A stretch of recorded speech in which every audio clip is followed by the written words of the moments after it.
rencana, ini bisa jadi masalah tersendiri untuk mereka. Dan apakah mereka sudah riset? Apakah mereka sudah melakukan evaluasi singkat dari hari kemarin? Ya ini akan kita lihat di match terakhir kita pada hari ini. Iya ya, tinggal dijalankan aja dari segi draftnya udah bagus, konsepnya udah ada, eksekusinya aja yang tinggal seperti apa gitu loh. Namun cukup unik dengan adanya Nolan yang menjadi first band, karena kita nggak terlalu sering ngelihat Nolan di first band. Mongolia di lain sisi, ini jadinya mau ngebandnya ke arah mana nih? Karena kemarin dari Kolombia juga kita ngeliat adanya Julian Selena yang dikeluarkan. Bisa jadi masih ada Cistrat yang lain ya yang bisa dibawakan oleh tim Kolombia, tapi tetap Shushin yang menjadi priority dari Mongolia. Ya, tipikal second pick lah ya. Susin, bahkan Chip sekarang udah nggak terlalu masuk ke dalam fase banning di arah kedua tim loh. Bahkan di tim-tim di grup B. Walaupun lepas juga akhirnya mungkin di ban di arah fase kedua. Mungkin memang tipikal dari Kolombia dan juga dari Mongolia ini nggak akan membiarkan ataupun akan membiarkan chipnya karena nggak ada yang menggunakan. Ya aku setuju sih di bagian situ, dan bahkan kita juga seperti yang dibilang sama Gio kemarin sih, karena mungkin sangat jarangnya chip untuk digunakan. Jadi kadang ada beberapa yang nggak comfort juga untuk menggunakan chip gitu loh, saking seringnya di ban gitu loh. Jadi kalaupun untuk sekarang keluar masih ada kemungkinannya, tapi mungkin nggak seluas kayak tipikal di picknya Matilda dan juga Fovius yang bisa dibilang menjadi primadona untuk di meta zaman sekarang. Dengan adanya Gatot Kaca yang dihilangkan, diikuti dengan Matilda juga, sekarang Kolombia mungkin butuh satu band lagi yang bisa aja sebenarnya menujunya ke arah dari mob cycle itu sendiri. Ya contohnya kayak Ixia bisa di-ban, tapi enggak. Alpha ternyata yang ditutup langsung aja untuk mungkin menghindari adanya tipikal triple fighter yang bisa dibawakan oleh Mongolia seperti di match sebelumnya di saat melawan Kambodia. Atau bahkan mereka mau coba untuk mainin Poveus yang masih bisa untuk menjadi first pick dengan tidak ada Gatot. Bahkan juga mungkin Khalid lah, tapi ternyata Povinya langsung dihilangkan dan Khalid masih bisa menjadi opsi bagi teman-teman Kolombia. Tapi bicara soal Kolombia, mereka tipikal yang bermain dengan sistem Cistrat. Jadi ya apapun bisa terjadi, dan Suyo yang lepas langsung mereka amankan seperti ketika mereka berhadapan dengan Nepal. Oke. Suyo yang udah di pick sebenarnya menurutku ini bakal menjadi early power juga sih. Dan kalaupun emang pengen main pick off, ini sangat-sangat possible. Contohnya seperti Jauhead deh yang paling simpel biasanya untuk dijadikan pilihan main pick off. Nah masalahnya adalah dengan Hilda yang langsung aja diambil pertama kali untuk Mongolia, ini yang bakal membantu untuk seenggaknya early power bisa di head to headin lah. Karena emang tipikal Hilda untuk di early game punya damage yang sangat besar, ditambah lagi dengan adanya mobilitas yang sangat tinggi. Bedanya dengan Khalid adalah dia nggak terlalu punya banyak sisi power yang bisa dijalankan. Namun dari Mongolia sepertinya mereka pengen coba untuk mainin flex picknya terlebih dahulu sambil memastikan bahwa setup power untuk di arah mid lane juga udah ada, diikuti dengan early power juga udah ada. Jadi menurutku di sini kalau Mongolia pakai Julian juga sebenarnya nggak masalah sih. Jadi ini lebih ke arah agresif di early setupnya untuk tim Mongolia. Oke. Hilda tugasnya cukup berat ya di sini ya. Gimana caranya dia untuk ngasih pressure ke arah Suyo. Dan rata-rata memang kalau kita bicara soal Hilda, dia akan berada di posisi EXP harusnya, akan head to head dan Seslion. Jaminan di arah late game akan segera dipegang oleh teman-teman dari Kolombia. Artinya udah oke dengan ada Suyo, late game mereka punya ke arah Seslion. Tinggal satu nih, penopang badan mungkin yang di arah depan. Dan Edith lah yang menjadi pilihan untuk ya bisa sama-sama rusuh, sama-sama punya sisi power. Ini yang membedakan mungkin Edith dan juga Edith bersama dengan Flicker, bersama dengan Earthshatter ini akan membuat celah yang begitu baik. Combo juga nanti bisa dengan ada Sangin Claw. Iya ya, jadinya lebih ke arah Kolombia cari dulu untuk di arah frontline powernya. Sementara kalau Hilda, frontline powernya sebenarnya ada, walaupun nggak terlalu tebel seperti Edith ya. Tapi balik lagi, Edith juga jadinya 50-50 banget gitu loh. Ya, dia bisa tebel banget, tapi sewaktu-waktu dia juga bisa ditipis banget, mengingat bahwa Primal Wrath itu mengconvert semua defense menjadi magic power. Tapi kalau dilihat dari Mongolia, mereka udah pede banget dengan ngambil ke arah Hayabusa nih, dan Sicilian sepertinya di keadaan yang nggak bakal tenang untuk di game kali ini. Iya lagi, mau nggak mau di item ketiga mungkin ya setelah Cloud of Destiny dan juga Glowing One, Winter Crown kalau bisa dalam keadaan yang lumayan ke pressure bisa menjadi jawaban nih untuk mengantisipasi dari Shadow Kill ataupun Post Shadow yang dikeluarkan. oleh teman-teman dari Mongolia, terutama dari Hayabusanya. Masuk ke fase banning, high loss. Ini langsung dihilangkan begitu saja. Mereka nggak mau sampai ada EXP yang kuat lagi, yang akan berhadapan dengan Hilda-nya mungkin. Karena dari Hilda ini masih cukup fleksibel juga, tapi ya emang rata-rata di arah EXP ya. Cuman kalau kayak gini juga sebenarnya dari XP lane-nya Columbia, menurutku mereka masih bisa sih kalau pengen ngebawain Khalid ya sebagai frontrunner juga berbarengan dengan adanya Idis, karena sejauh mata memandang kita masih belum melihat adanya Khalid yang di ban. Tapi wow, oke, Carmilla ban.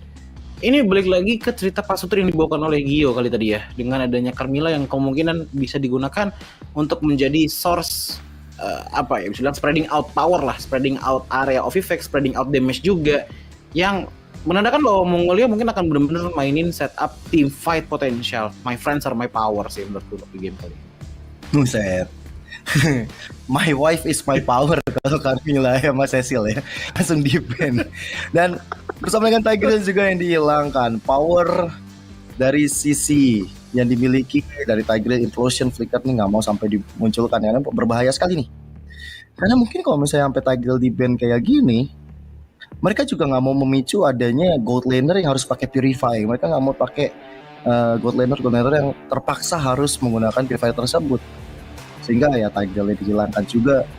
Satu pick terakhir dari Mongolia, dua pick terakhir, tapi pertama langsung ke arah Moskov Blue. Wow. Ada yang bisa sip-sipan Ji ternyata buat main lane jauh.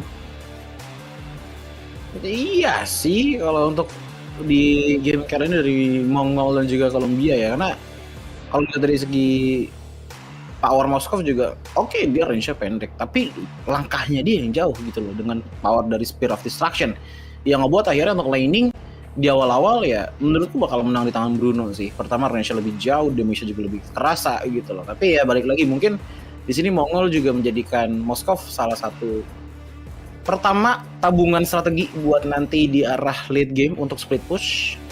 Yang kedua juga jadi damage dealer yang menurutku ya niatnya adalah untuk bisa main team fight dengan dekat, dengan sangat kuat gitu loh. Tinggal cari satu lagi bagaimana frontline yang bisa dibawakan oleh Mongolia, karena sejauh ini asumsinya dengan Hilda di XP lane berarti roamernya belum kelihatan. Sementara Columbia udah kuat banget dengan bawa Minotaur segala untuk di game kali ini. Wow. Ini malah dari Auroranya ya mungkin bisa untuk menggunakan ke arah Purify ya. Karena dia udah punya dari Pride of Ice juga untuk membantu tubuhnya. Tapi kalau emang mau lebih safety ya Flicker juga masih oke sih sebenarnya. Kalau cuman ketemu sama Mino dia masih bisa untuk jaga-jaga posisi. Mungkin malah Moskov yang harus coba untuk bermain lebih safety. Lagi ya Bruno, ketika dia pakai Quantum Charge ini bakal tambah ada movement speed tambahan yang cooldownnya nggak terlalu lama. Dan Beleric yang hadir untuk tim Mongolia. Tapi ini dia untuk match terakhir kita di hari ini, Columbia melawan Mongolia dengan adanya Beleric yang menggunakan Brave Smite ternyata diikuti dengan Tenacity plus adanya Firmness. Jadi sepertinya akan mencoba untuk nge-amplify juga ya power dari Blade Armor, karena emang tipikal Blade Armor yang bisa efektif untuk menahan power dari Bruno. Yap.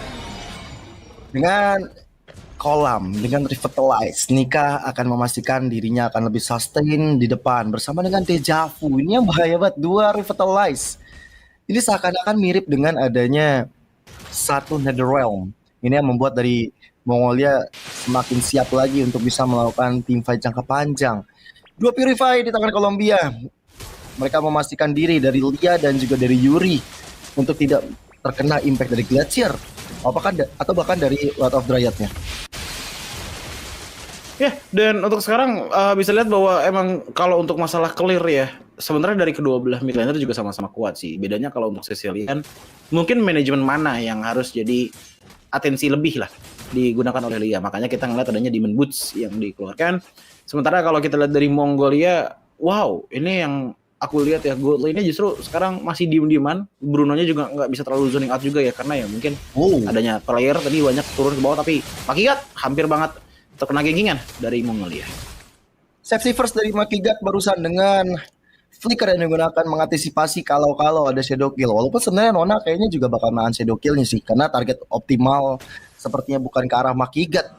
Tapi dengan low HP seperti tadi, ya dia lebih baik menyediakan payung sebelum hujan. Dan akhirnya masih ada shadow kill di tangan dari Nona.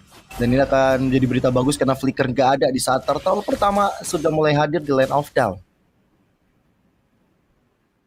Turtle pertama yang hadir di Land of Down sepertinya akan ada kesempatan besar untuk diamankan oleh Mongolia. Mengingat bahwa mereka banyak sekali membawa hero-hero setup.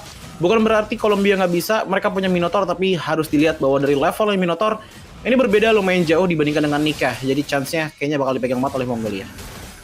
Oke, Revitalize dibuka. Lihat bagaimana Nika targeting ke arah belakang. Pramawat dibuka dari Valu, tapi dari Turtle dia berhasil dieksekusi oleh teman-teman dari Mongolia. Quad Shadow bakal menjadi masalah karena Lia kali ini masih sedikit ada efek imun dirasakan dari Talia. Dan akhirnya membuat dari Shadow Kill tersebut dari Nona masih belum bisa mendapatkan siapapun. Tapi emang ini ya halangan dari Hayabusa untuk di early game. Level 4-nya hits dari Shadow Kill masih belum terlalu banyak.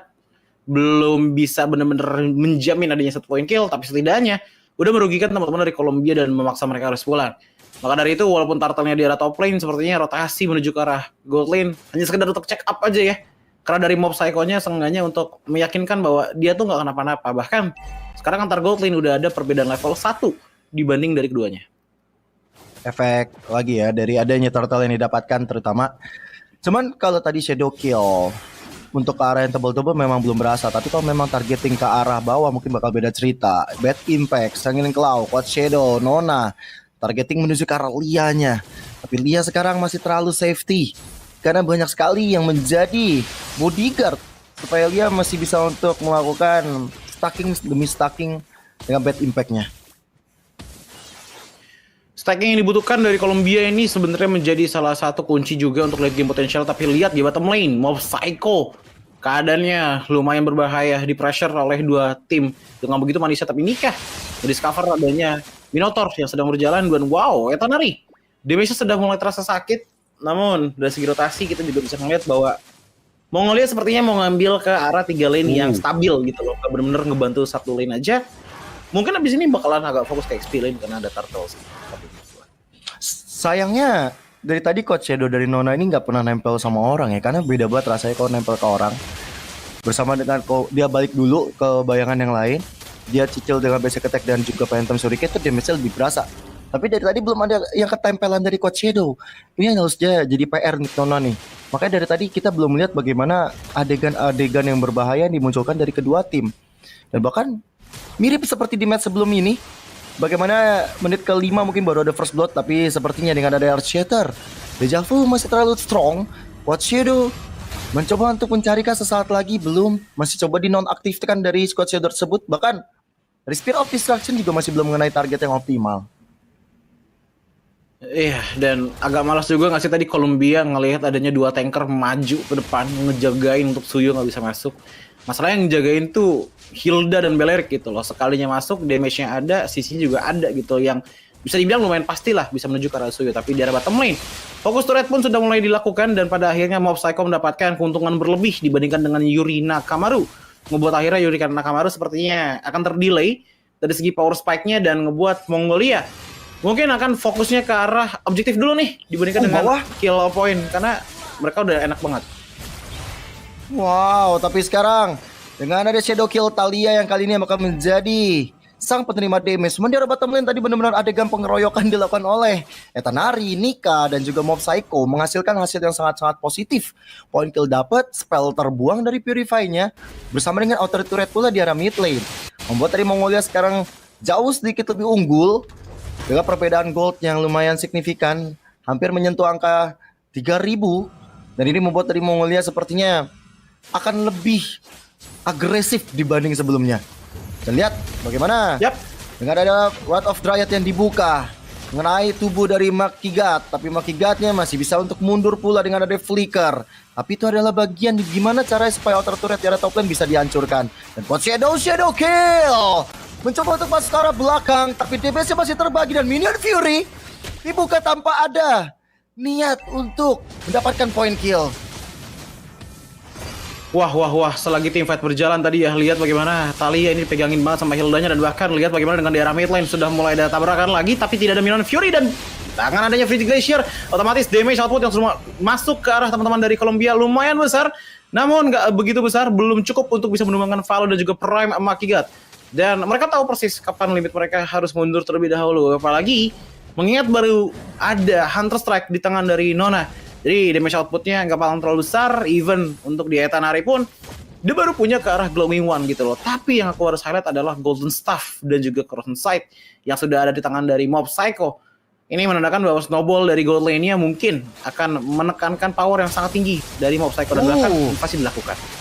Wrath of Dryad ya mulai connect, bahkan Quad Shadow kill kembali menjadi masalah, Makigat menjadi korban. Lihat bagaimana Nona damage-nya tidak terbendung. Double kill berhasil dia dapatkan, walaupun Nika akhirnya menjadi pertukaran, tapi nggak masalah karena Nona semakin punya damage, semakin punya point kill, semakin unggul atas Talia. Momen pembukaan rumput yang benar bagus banget, dan bahkan lihat ini siapa aja yang bisa megangin rumput. Ada Belleric, ada Hilda, dan bahkan Hilda dari Dejavu masih megangin banget semua rumputan dan terus-terusan ngepoke ke siapapun yang hadir di depan dari teman-teman Mongolia. Dan detik-detik ini adalah detik-detik krusial menurutku, karena dengan jungle yang sudah mulai di-invade juga menandakan bahwa siap-siap level difference antar jungle akan makin jauh, karena sekarang aja ini udah beda 3 level dengan posisi Lord yang sudah hadir. Oke. Ini mungkin tadi kalau kita lihat dari sedikit item yang dilakukan Natalia ya, emang dia punya Hunter Strike, cooldown reduction ada, movement speed tambahannya juga ada. Tapi untuk masalah dia punya cooldown terhadap skill yang dia punya, ini sepertinya masih kurang karena nggak ada Magic Shoes. Dan bahkan sekarang lihat bagaimana Talia cuma dikejar karena dia melakukan satu adegan berbahaya. Oh, tapi Spear of Destruction dia connect, dan akhirnya Talianya menjadi korban di tangan Mob Psycho. Momen indah diciptakan oleh Mob Psycho plus dengan ada Spear of Misery yang masuk ke dalam tubuhnya. Wah, itu kelihatan banget ya tadi ekspresinya Talia juga kaget sepertinya dengan ada Spear of Destruction, cuman nggak sampai situ aja. Lihat bagaimana Mongolia masih coba untuk dedikasikan power untuk menghilangkan interturret yang dimiliki oleh teman-teman dari Colombia. Sementara permainan 4-1 kembali lagi dijalankan. Hayabusa di arah top lane mengambil semua jungle-nya, mengkawal Lord agar teman-teman yang lainnya, 4 yang lainnya bisa mengambil sisi yang berbeda. Oke, masih ada waktu untuk Colombia karena mereka punya Cecilion, tapi lihat Nona. Dia coba untuk melakukan flanking ke arah belakang. Dengan ada Quad Shadow-nya juga Shadow Kill. Damage-nya masih terbagi. Tapi dia masih bisa pulang dengan ada Quad Shadow barusan. Sama dengan ada Lord yang berjalan pasif di arah atas dan juga di arah tengah. Berhasil mereka pecahkan. Maka sekarang lihat bagaimana image dari finishing shot dari Mob Psycho. Dia lumayan cukup membuat teman-teman Colombia dalam keadaan kritis. Walaupun sekarang ada Worthy dari Yuri.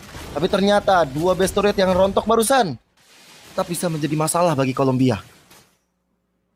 Ya, karena balik lagi ya, tetap ini tipikal nempel. Even Lia pun harus menempel dengan adanya Edith dan juga Minotaur di bagian depan. Jadi damage outputnya banyak banget yang bisa connect. Tapi lihat bagaimana dengan adanya Onward dan bahkan Rosetta. Tapi ada Wrath of the Dryad yang dibuka dengan berkombo Frigid Glacier yang sangat on point. Membuat 3 orang kayangan tumbang karena Shadow Kill tak tertrigger kepada 2 orang sisanya. Langsung saja dari mid lane Mongolia mencoba untuk fokus ke arah base, dan pada akhirnya base pun berhasil dihancurkan oleh Mongolia. Satu serangan semuanya rata, 5 orang langsung bisa dilibas habis oleh teman-teman dari Mongolia. Glacier yang mematikan. Ini ada Wrath of Dryad juga yang benar-benar merepotkan. Dan akhirnya membuka celah untuk sang Hayabusa masuk flanking darah belakang Quad Shadow, Shadow Kill. Dan itu menjadi akhir bagi perjalanan dari timnas Colombia yang harus mengucapkan selamat tinggal di ASF World Esport Championship. Wow. Ini aku cuma bisa bilang satu sih. Kambodia kuat, tapi Mongolia juga sangat-sangat kuat. Aku udah katakan dari game-game sebelumnya. Bahkan apa ya? Akhir kita pada ini nih dia.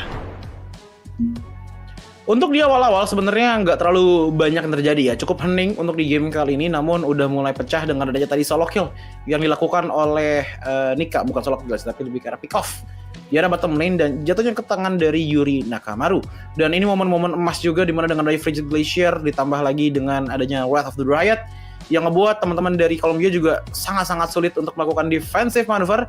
Apalagi dengan pushing shot yang dimiliki oleh Moskov yang benar-benar on point banget. Karena balik lagi emang itu yang kita udah bahas tadi, guna dari Moskov yang digunakan untuk melawan tipikal tim fight nempel yang dimiliki oleh teman-teman dari tim Kolombia. Sementara kalau misalkan kita ngelihat dari item, untuk Mob Psycho, dia udah mengamankan ketiga item trinity-nya. Corrosion Sight, Golden Staff, dan juga Demon Hunter Sword. Yang niatnya adalah emang untuk memaksimalkan damage output. Tapi, kalau kita ngeliat ke arah Nika ya, Nika tuh bener-bener udah ngambil semua utility defense yang dibutuhkan untuk di game kali ini. Physicalnya ada, magicnya ada, bahkan dengan dual terjerkin, ini bisa aja menuju ke arah Blade Armor dengan bikin Steel Leg Brace terlebih dahulu. Di lain sisi, dari Prime Maki God, karena seperti biasa ya, untuk Minotaur, itu pakainya Flash of the Oasis, menurutku ini tadinya mungkin prioritasnya ke arah Dreadnought Armor. Namun, ngelihat dengan adanya damage output dari Nona yang sudah sangat tinggi, tanpa adanya dash sama sekali, Hunter Strike juga sudah di tangan, yang membuat akhirnya Prime Maki God pun nggak bisa bertahan lama-lama di depan.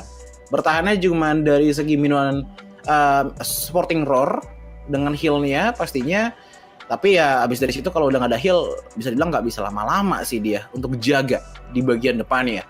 Lia di lain sisi, dengan Clock of Destiny dan juga Demon Shush, niatnya adalah untuk jadi damager pasti. Tapi ya balik lagi tipikal Sicilian, untuk di 10 menit pertama, damage-nya udah ada, namun bukan yang tertinggi untuk di game kali ini. Ini Talia kayak mode pasrah gitu gak sih? Dia sisain Hunter Strike doang, sampai sepatunya udah dia jual juga. Entah apa yang mau dia build. Tapi yang menarik adalah dengan Warrior